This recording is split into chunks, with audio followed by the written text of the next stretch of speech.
The nature of every divine human being is balance. In the beginning of the Bible, we hear about the creation story. When God got to the point of creating human beings, He created Adam and Eve, and He said they were naked and they were not ashamed.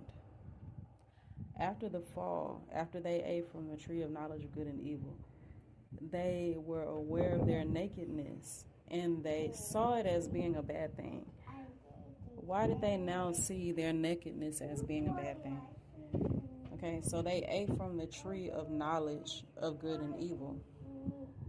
The tree of life is the opposite of the tree of knowledge of good and evil. The reason why the tree of knowledge of good and evil was such a bad decision to partake in is because it taught us how to make judgments upon ourselves.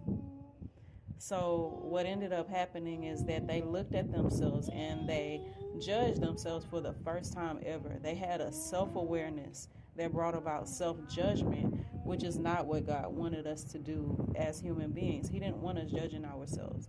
He wanted us to just simply live in our divine nature and understand that what He created was already good and just trust that. And that would have been like eating from the tree of life. The tree of life represents the balance between good and evil. It just is what it is. You know, Christ said, I am that I am. And in Exodus 3:14, when Moses asked God, you know, who should I say sent me? Who should I tell the Israelites has sent me? And He said, tell them I am that I am sent you. And basically what He's saying is, don't forget your divine self. Be led. You're being led not simply by Moses. Moses was being led by his divine identity through Christ and through God, the Creator.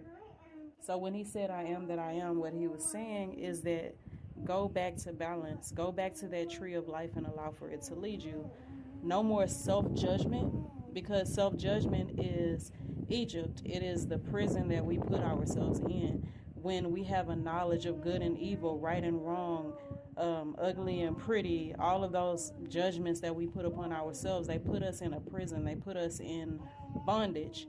So He was telling Moses, the God of balance, the God of life is coming in, and He wants you to lead His people out of the imprisonments that they have put themselves in through self-judgment since the beginning of creation and since the fall.